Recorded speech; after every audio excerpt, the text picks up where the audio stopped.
Hey everyone, Greg Johnson. Here we are, 12-minute Tuesdays with me, Greg Johnson. How you guys doing? I trust you're fine. Today we're going to talk about pronoun hospitality. Now, I could have called it personal pronoun hospitality because that's the rage today, personal pronouns. And I don't know about you, but the first time I went into a coffee shop and it was Starbucks, the company that gave up Pride signage halfway through the month, and then they were sued by, I guess, 150 name tag. You know what? I'd rather, like, what's your name? Like, Caitlin? Jenny? Rhonda? Carla? Janine? Like, and I know I'm a Christian, which means that I'm supposed to be offended at anything that is perceived as unholy, but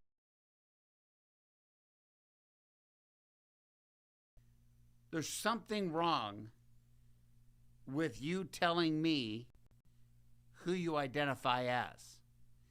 It's obvious, girl. You are a she, you are a her, but your name is Caitlin. You know, you can't self-identify. It's impossible. There's no cognitive ability, to identify. You were already identified. You were identified as a man or as a woman. And I know you're listening to this and maybe you're saying, well, could we just do Bible study? Could we just talk about, the book of Philippians or the book of Colossians, or let's take a look at the 10 Commandments or whatever. And I'm like, I'm sorry, but they brought it to us, man. They brought it to us. The world has brought it to the church. This whole fight over gender ideology and over non-capital creators. It came first to name us. God gets to name us because he's the creator of us. So he names us. So let's go back to pronoun. About identity is demonic from the pit of hell. It's absolutely off the wall. It's also insane. It has no connection to reason and obviousness. It's so obvious.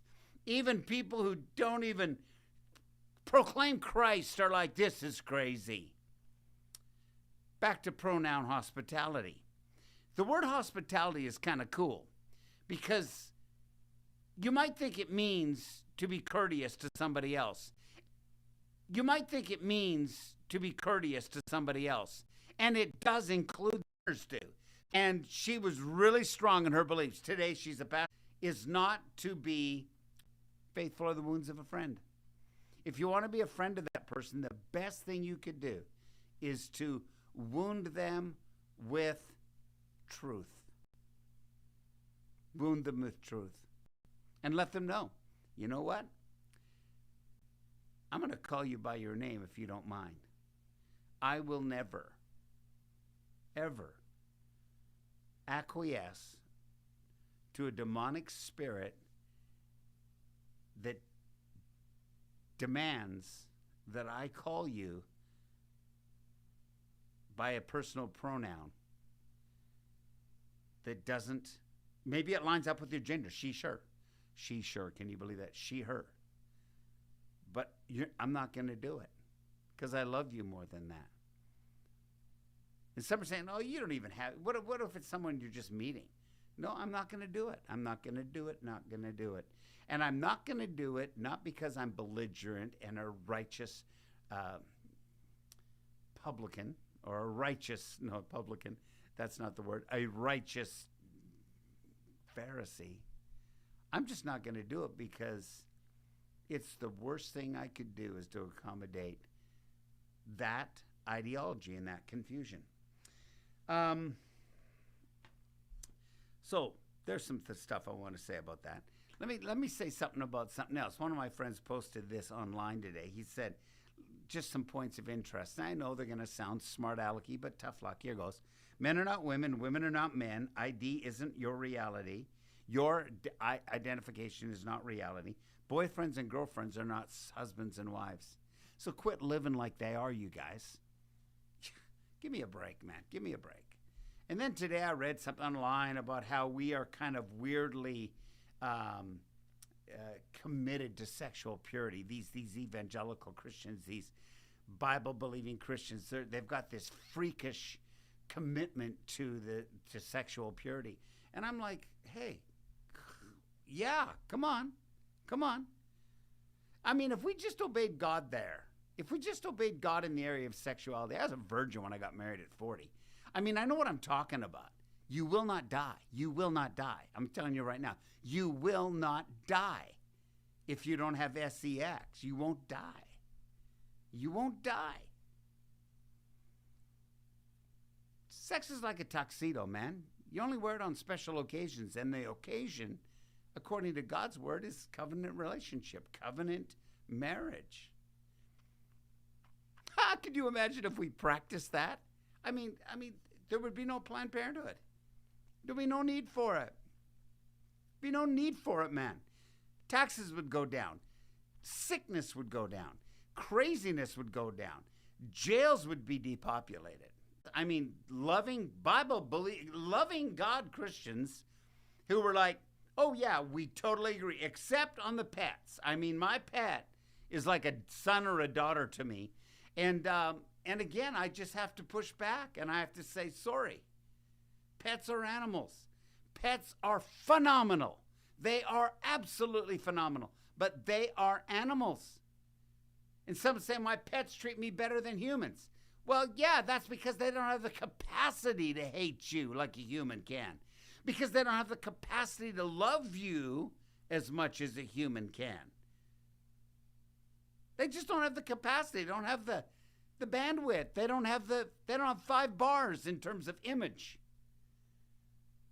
And of course, an interesting thought is that dog parks, there's more recreation sites for dog parks maybe in America than playgrounds for kids.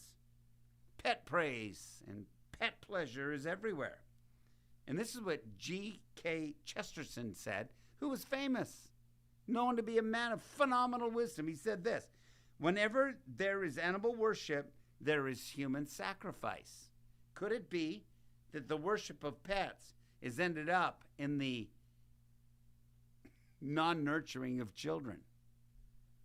Now, I know that's a smart comment, but come on, whatever. I'm going to tell you right now, folks, pronoun hospitality, the best way I can bless you with pronoun hospitality is to let you know that you're not what you identify as, if it's something different than the gender you've been given by God. It's just not going to happen.